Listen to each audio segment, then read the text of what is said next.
योगेन चित्तस्य पदेन वाचां मलं शरीरस्य च वैतकेन योपाकरोतं प्रवरं मुनीनां पतंजलिं प्राञ्जलिरानतोऽस्मि। नमस्ते। पातंजल योग सूत्रम का फर्स्ट ऑडियो में हम पुरुषार्थ के बारे में थोड़ा सा एक इंट्रोडक्शन दिया और ये कैसे हमारा पातंजल योग सूत्र से जुड़े हुए हैं। और पातंजल योग सूत्र भी एक दर्शन है। दर्शन मतलब दृश्यते बोध्यते अपूर्व अर्थो अनेन यदि दर्शन। ये जो दर्शन जो शब्द है, दर्शन शब्द की व्युत्पत्ति है। ये मतलब जो शास्त्र जो अपूर्व अर्थ का ज्ञान कौन सा शास्त्र में मिलेगा उसको दर्शन बोल सकते हैं। तो ये एक व्युत्पत्ति के हिसाब से योग शास्त्र भी एक दर्शन मानना जाते हैं। जितना सारे दर्शन है वो सारे वैदिक रूप में आए हुए हैं। इसलिए योग शास्त्र अगर आप बिल्कुल गहरे से अगर आप सीखना चाहते हैं तो थोड़ा बहुत एक वेद परिचय होना ज़रूरी है। लेकिन पातंजल योग सूत्र भी बहुत एक लंबा क्लासेस हो जाएगा, तो हम अभी वेद परिचय भी बीच में देंगे तो वो ये क्लासेस अभी फ़िलहाल कहीं ख़त्म नहीं होंगे। वैसे तो आप सभी को पता है ऋग्वेद, अथर्ववेद, सामवेद, यजुर्वेद जो चारों वेद है, ये सब पहले ज़माने में जो बच्चे 6-7 साल होते हैं तो वेद परिचय के लिए उनको भेजते थे, वेद पठन के लिए, पढ़ाई करने के लिए।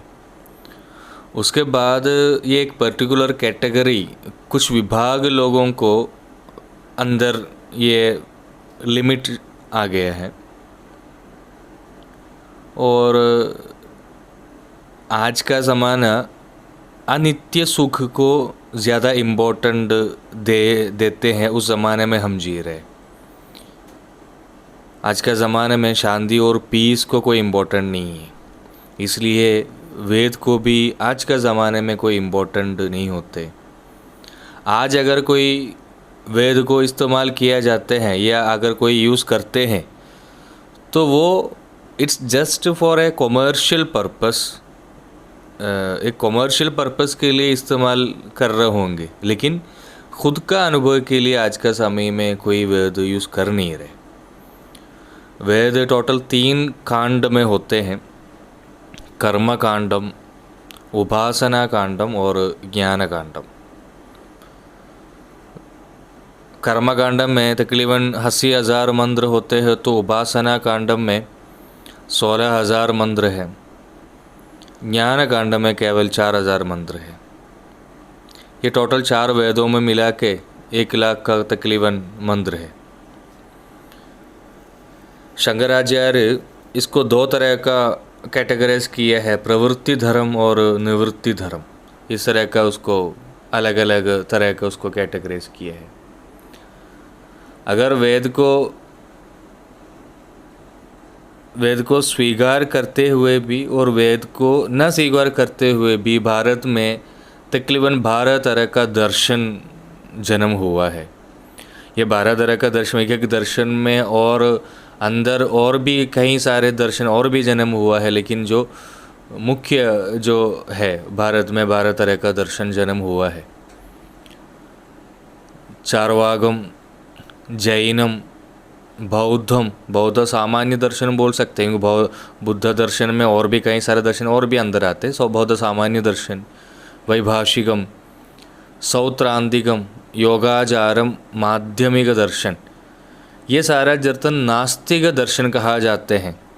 तो वैशेषिक दर्शनम, सांख्यम, न्यायम, योग दर्शनम, पूर्व मीमांसा दर्शनम, वेदांत दर्शनम, ये सब आस्तिक दर्शन कहा जाता है।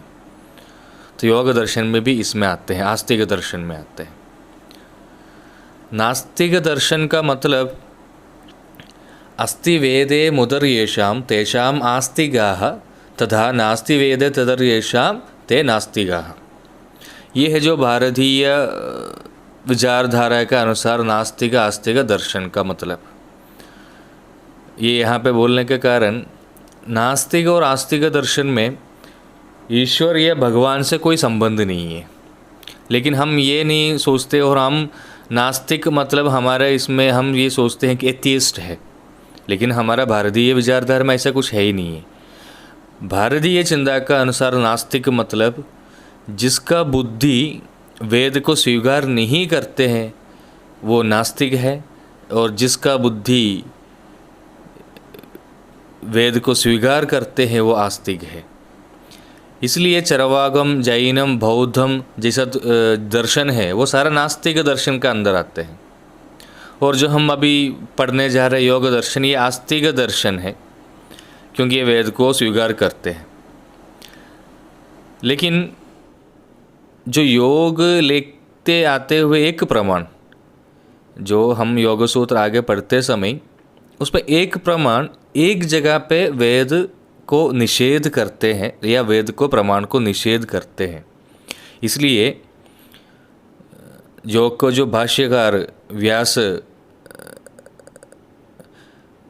ब्रह्म सूत्र में योग को एक पर्टिकुलर पॉइंट में निषेध करते भी है। लेकिन ये कुछ डिबेट में वगैरह कुछ लोग बोलते हैं कि योग सूत्र पूरा वेद के खिलाफ है, यह वेद योगा सूत्र का निषेध है। ऐसा नहीं है, केवल एक पर्टिकुलर बिंदु पे है, बाकी पूरी जगह पे योग वेद को मानते हैं और वेद भी योग को भी मानते हैं। वो सब हम सूत्र पढ़ते पढ़ते समय हम उसको बताते जाएंगे, और हम ज़्यादातर ये कोशिश करेंगे व्यास भाष्य और व्यास भाष्य को वाचस्पति मिश्रा का तत्व वैश्वर्यादि का व्याख्यान से साथ हम योगा सूत्र का क्लास लेने के लिए सोच रहे हैं।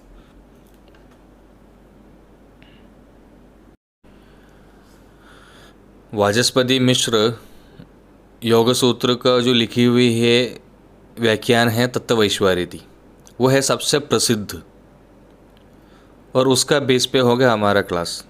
साथ में शंकराचार्य का शंकर वार्तिकम और मेरा वंद्य गुरु स्वामी निर्मलानंद गिरी महाराज का व्याख्यान भी है। तो ये तीनों व्याख्यान इंक्लूड करके हम क्लासेस आगे ले जाएंगे। तो वेद को जो स्वीकार करते हैं वो आस्तिक, और वेद को जो स्वीकार नहीं करते वो नास्तिक। कुछ लोगों को उस समय से ही जैसा लगते हैं कि ये परिभाषा सही नहीं है। तो इस तरह का बहस होते समय बताया है कि अस्ति आल्मनि मदर्येषा ते आस्तिगाः, मतलब जो आत्मा का अस्तित्व या ईश्वर का अस्तित्व जो स्वीकार करते हैं उसको हम आस्तिक बोल सकते हैं। नास्ता आल्मनिर अनि मदर्येषां ते नास्तिता, जो आत्मा और ईश्वर का अस्तित्व स्वीकार नहीं करते उसको नास्तिक बोल सकते हैं। इस तरह के व्याख्यान भी बाद में आया है, और ये व्याख्यान कमेंट्री के बेस पे इवन चरवागम दर्शन भी नास्तिक दर्शन का अंदर आएगा, क्योंकि चरवागम में बाकी सारा जो वेद जो है, जो चरवागम जो दर्शन है ये वेद को स्वीकार नहीं करते हैं, लेकिन आत्मा और उसको अस्तित्व के बारे में ज़रूर बता रहे। इसलिए ऐसा बोला है कि इवन चरवागम, क्योंकि बाकी बौद्ध जैन दर्शन वगैरह सारे लोग आत्मा को अस्तित्व को स्वीकार करते ही है, तो ये सारा आस्तिक में आएगा। अगर इस तरह का ये कमेंट्री के ऊपर अगर देखे जाएंगे तो बौद्ध दर्शन में सोल इज एम्प्टी ऐसा बोलते हैं, लेकिन वहाँ पर आत्मा के बारे में ज़रूर पढ़ते हैं, तो वो स्वीकार करते हैं। जब हम योगा सूत्र के अंदर आएंगे तो योगा का परंपरा के बारे में अगर हम बात करते हैं तो आप सभी लोगों का अंदर ये है कि योगा दर्शन का जो आचार्य है वो हमारा पतंजलि महर्षि है, और नॉर्मली पॉपुलरली ऐसे ही हम सुनने आते हैं। लेकिन उसका भी पहले से योग सिद्धांत है और वैदिक योग सूत्र भी उससे पहले है वेद का बेस पे। और योग सूत्र का जो मूल है वो वेदों में है। योग सिद्धांत पतंजलि का पहले से ही प्रवर्तनक्षम भी है, मतलब एक्टिव भी है। ये एक बहुत प्राचीन आत्मीय प्रक्रिया है। और हिरण्यगर्भन है जो योग शास्त्र का आचार्य जो मानना जाते हैं। ये आपको योगी याज्ञवल्क्यम 12/5 में उसका सूचना आपको मिल जाएंगे। हिरण्यगर्भो योगस्य वक्ता न अन्य पुरातन, मतलब हिरण्यगर्भ योग का वक्ता है और उससे पहले कोई और है ही नहीं है। शांति पर्वम में भी, शांति ये सब ग्रंथ है, योगी याज्ञवल्क्यम और शांति पर्वम वगैरह ग्रंथों का नाम है। शांति पर्वम 342/65 में भी आपको ये मिलेगा। तो ये हिरण्यगर्भ सूत्र को रेख के पतंजलि योगा सूत्र रचना किया है, मतलब उसका इकट्ठे किया है। और पतंजलि महर्षि जी खुद ही उसका योग सूत्र में स्टार्टिंग ही क्या बोलते हैं कि अध योगानुशासनम मतलब बात, उसके बाद में योगानुशासनम। अनुशासनम जैसा जो शब्द है उसको 2 मीनिंग है थे। पूर्व उपदिष्ट सिद्धांत, ये थोड़ा और सरल भाषा में बोलेंगे तो जो पहले जो बोली हुई चीज़ को मैं पढ़ा रहा हूँ, अनुशासन का मतलब ये है। तो वहाँ पे भी ऑलरेडी वो सूचना आते हैं कि पतंजलि योगा सूत्र का फर्स्ट श्लोक में ही इसका सूचना वो भी बताते हैं। योग का परंपरा ये है। और पतंजलि महर्षि, पतंजलि महर्षि भोजवृत्ति ग्रंथ में भोज आचार्य बताते हैं, योगेन चित्तस्य पतेन वाचाम मलम शरीरस्य च वैद्यकेनाम योपाकरोदम प्रवरम मुनीनाम पतंजलिम प्रांजलिरानतोस्मि। ये जो मंत्र, ये प्रेयर आप लोग सब लोग सुना होंगे। ये भोजवृत्ति ग्रंथ का भोज आचार्य का श्लोक है, ये पतंजलि योगा सूत्र का नहीं है। ये श्लोक पॉपुलरली वर्ल्ड वाइड हर जगह योगा शास्त्र के जुड़े हुए कोई भी जगह पे प्रार्थना में यही श्लोक बताते हैं। तो उसका मतलब क्या है? योगेन चित्तस्य पतेन वाचाम। व्याकरण महाभाष्यम से शब्दों को शुद्ध किया हुआ और योग दर्शन से चित्त को शुद्ध किया हुआ, चरक संहिता से शरीर मल को शुद्ध किया हुआ, वो पतंजलि को नतोस्मि मैं हाथ जोड़ के नमस्कार करता हूँ या नमन करता हूँ। तो यहाँ पे वाणी, मन और शरीर, ये तीनों कर्म करने का जगह है। और ये तीनों जगह पे पतंजलि महर्षियों का सिग्नेचर किया भी है। शब्द या वाणी ये स्वस्थ बनने के लिए बहुत इम्पोर्टेंट होते हैं, क्योंकि शब्दों से बीमार या रोग उत्पन्न होते हैं। कुछ विशेष वाणी सुनते समय या कुछ विशेष वाणी बोलते समय बीपी बढ़ सकते हैं। कुछ विशेष वाणी सुनते समय या बोलते समय शुगर बढ़ सकते हैं। पूरा हार्मोन इक्विलिब्रियम आगे ऊंचे नीचे हो सकते हैं। जो सबसे कम शब्द इस्तेमाल करते हैं या जो सबसे कम शब्द सुनते हैं वो हमेशा स्वस्थ रहेंगे। अच्छा शब्द सुनेगा तो भी आरोग्य आएगा, क्योंकि शब्द अति सूक्ष्म है।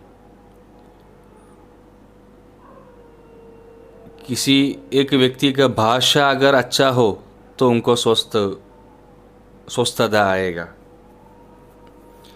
हमेशा जो मुंह में आएगा वो बोलते रहते हैं, गालियाँ हो, गंदे गंदे भाषा हो, वो बोलते रहते, ये सुनते रहते हैं।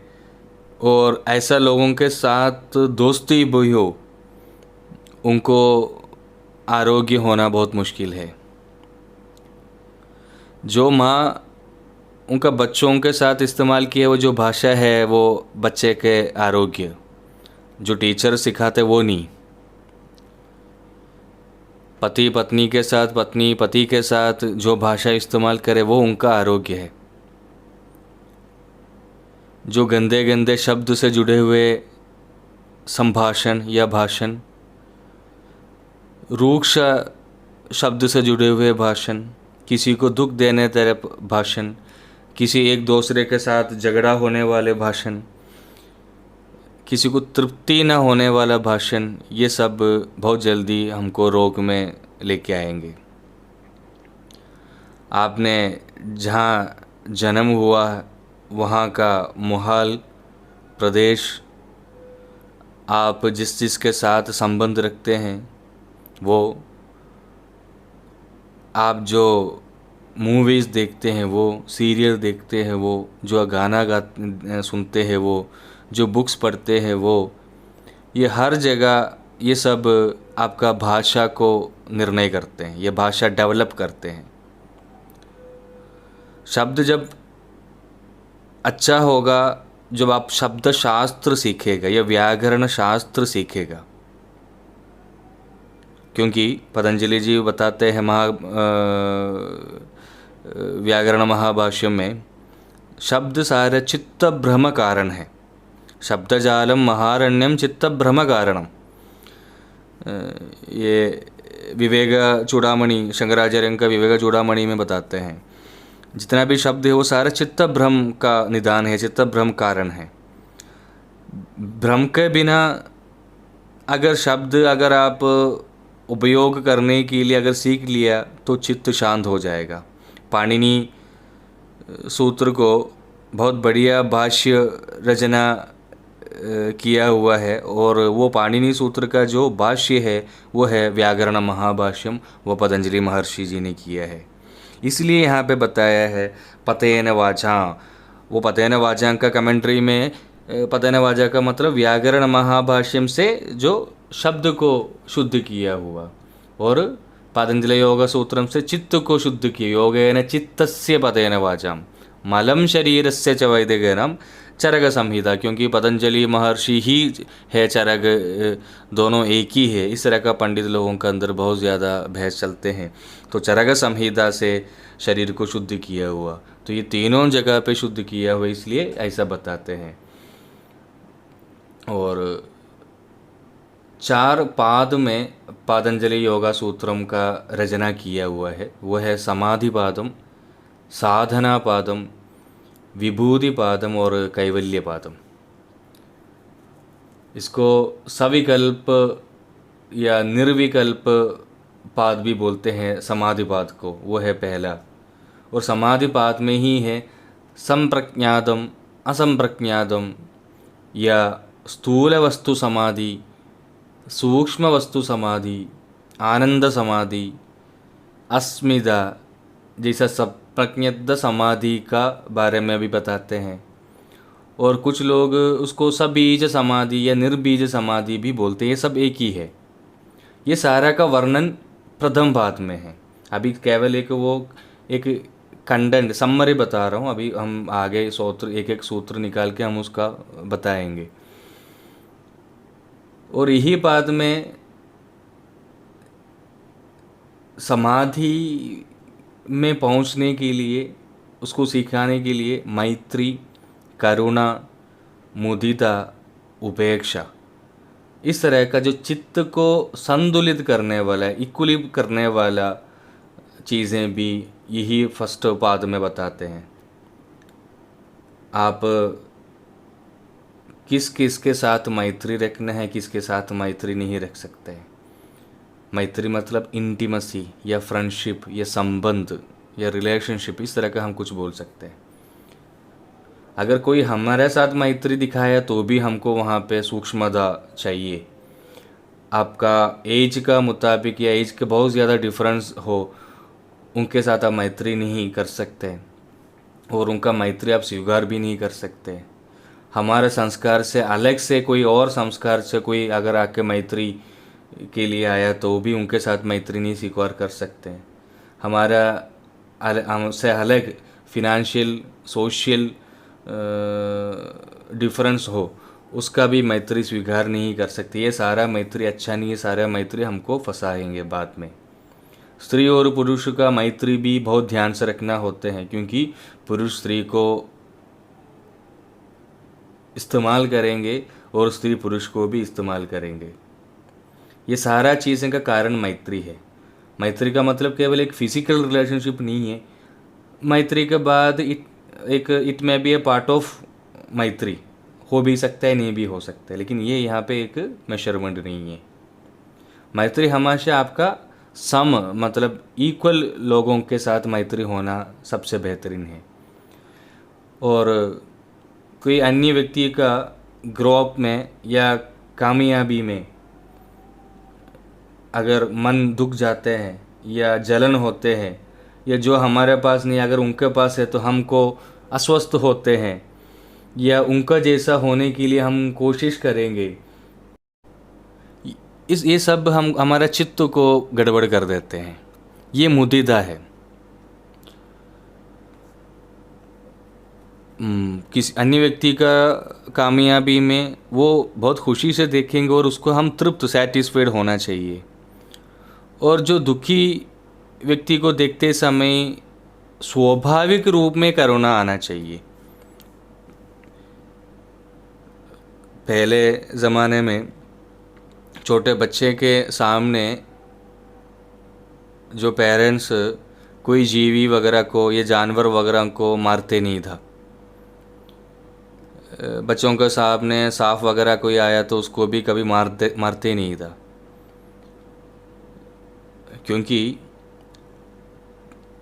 मेरा खिलाफ जो आते हैं उसको किसी भी प्रकार में उसको ख़त्म करके आगे बढ़ने की एक चिंता हम बच्चे के सामने इस तरह की हरकतें करते समय उनका चित्त में हम डाल के देते हैं।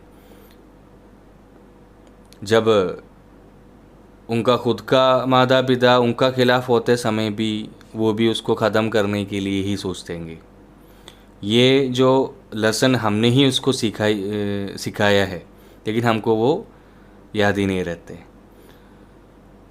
तो चित्त साफ होने के लिए एक मेथड है, वो है मैत्री, करुणा, मुदिता और उपेक्षा। उपेक्षा मतलब जहाँ पे उपेक्षा, जहाँ पे नो होना चाहिए, यहाँ जहाँ पे उसको निगलेक्ट करना चाहिए, जहाँ पे अवॉइड करना चाहिए उसको अवॉइड करना है, जिसको एक्सेप्ट करना चाहिए उसको एक्सेप्ट करना। ताजिग्राह्य विवेचना शक्ति, अगर ये होना है तो योग शास्त्र सीखना ज़रूरी है।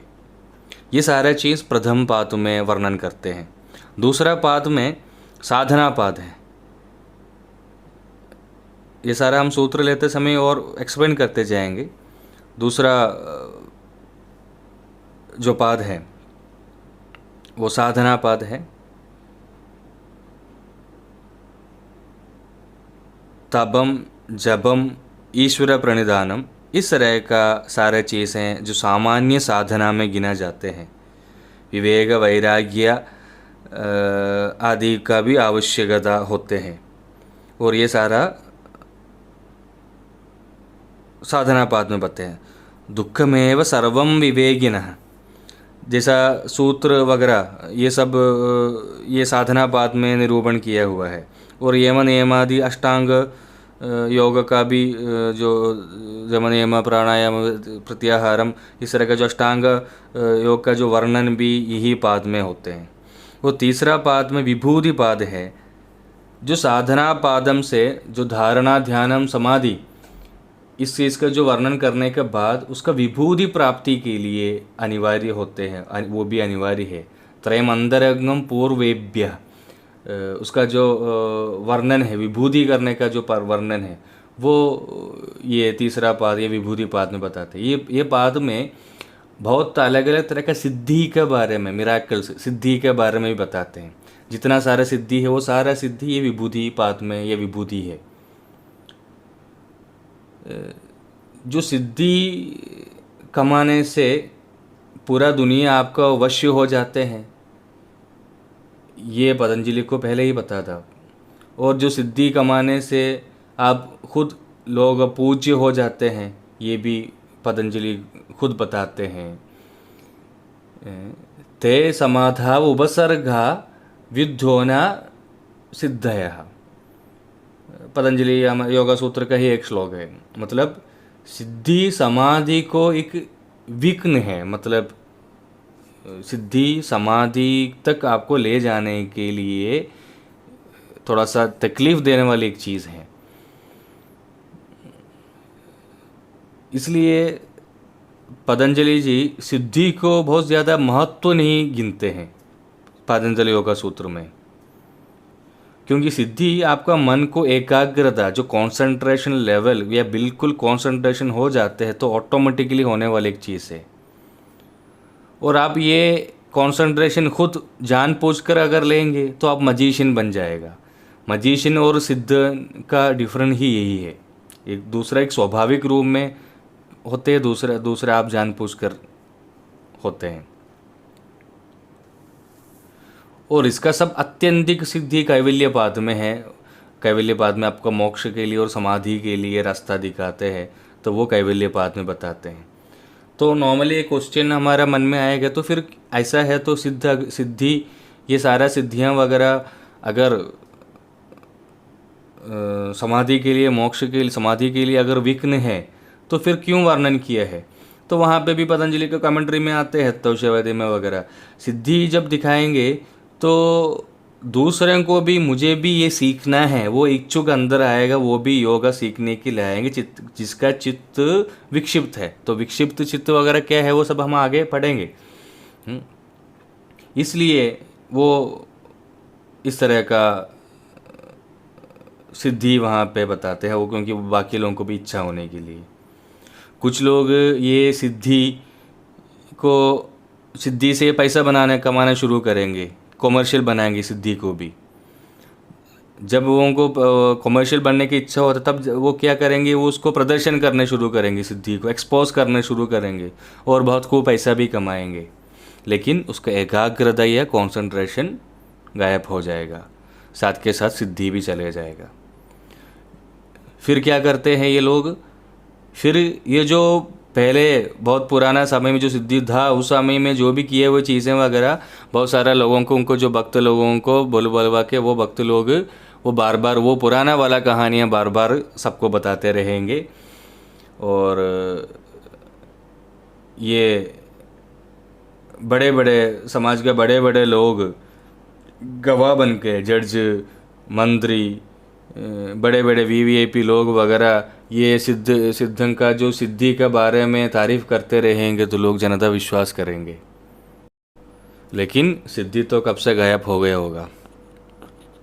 कैवल्यपाद मोक्ष का सांगोबांग वर्णन है वहाँ पे, और कुछ भी नहीं है, केवल मोक्ष के लिए रास्ता बताते हैं। समाधिपाद में टोटल 51 सूत्र है और साधनापाद में 55 सूत्र है, विभूतिपाद में 56 सूत्र है और कैवल्यपाद में 33 सूत्र है, तो टोटल 195 सूत्र है। योगा दर्शन का ऊपर जो भाष्यम, वार्तिकम, विवरण, इस तरह का योगा सूत्र का जो भाष्य में सबसे प्रामाणिक वो व्यास भाष्य है, और यही भाष्य है जो योग सूत्र को बिल्कुल इतना व्यक्तता से हमको समझाया जाता है। व्यास भाष्य में जो व्यासन और जो पुराना व्यासन, जो ब्रह्मसूत्र का भाष्यकार जो व्यासन, ये दोनों अलग अलग है या ये दोनों एक ही है व्यासन, ऐसा दो मत है। हम फिलहाल वो एक ही है वो वाद के अनुसार ये ले लेंगे। व्यास भाष्य हम समझने के लिए हम वाचस्पति मिश्रा का तत्ववैश्वर्यदि फॉलो करेंगे, व्याख्यान उनका कमेंट्री फॉलो करेंगे जो सबसे प्रामीण और प्रसिद्ध है। इसके अलावा विज्ञान भिक्षु का योग वार्तिकम ये भी बहुत अच्छा है, हम तत्ववैश्वर्यदि फॉलो कर रहे हैं। दूसरा भी अवेलेबल है, आप चौबों का पब्लिकेशन गुजरात में वगैरह मिलेगा। और तत्व वैशारदी में श्री शंकराचार्य का एक विवरण भी मिल जाएगा। और तत्व वैशारदी की एक टीका है, पातंजल रहस्यम नाम से एक टीका भी अवेलेबल है। और दूसरे एक और भाषा वाक्यान है, हरिहर आनंद आरण्य का सरस्वती टीका। और एक और जो द्रावदी महाराज भोजगृद राजा मार्तांडम नाम से, क्योंकि उसका वो पहले राजा था तो उसका नाम से एक और वो भी टीका है। और एक बावा गणेश, इन्होंने भी योग सूत्र को वार्तिक किया है। एक रामानंद गिरी का मणिप्रभा और एक आनंद पंडित जी का योग चंद्रिका और सदाशिवेंद्र सरस्वती का योग सुधागरम और एक नागोजी भट्टा का लेख्वी बृहत्ति वार्तिकम, दो है वो, लघु और बृहत्ति, लेख्वी बृहत्ति वार्तिकम। ये सारा अलग अलग मिलते हैं। हम अभी सबसे पुराना और सबसे प्राचीन और सबसे प्रामाणिक और प्रसिद्ध जो तत्व वैश्वारिद वाचस्पति मिश्र का तत्व वैश्वारिदी का ऊपर हम जाएंगे। योगा सूत्र में हम जाएंगे तो सूत्रम या सूत्र का मतलब क्या है कि बिल्कुल कम से कम शब्दों में बहुत ज़्यादा बड़े चीज़ें बोलना, ये है सूत्र का मतलब। अल्पाक्षरम असन्निग्धम सारवत विश्वदोमुखम अस्तोभा महवद्यम च सूत्रम सूत्र विधे विदुः। अल्पाक्षरम बहुत कम शब्द में, असन्निग्धम विदाउट एनी डाउट, और विश्वदोमुखम सर्वग्राही, या बहुत सारे चीज़ें या हर चीज़ें उसमें निगूहन करके बोलने के लिए सूत्र बताते हैं। तो हम अगले क्लास से सूत्र एक एक करके सूत्र हम पढ़ेंगे और पदानुपद एक एक शब्द का मीनिंग निकाल के हम समझाएंगे। तो योगा सूत्र कभी ख़त्म नहीं होंगे। हम एक एक सूत्र का उसका आशय पूरा देने के हिसाब से हम एक एक सूत्र निकाल के उसका पूरा आशय आप लोगों को देने के लिए कोशिश करेंगे। धन्यवाद।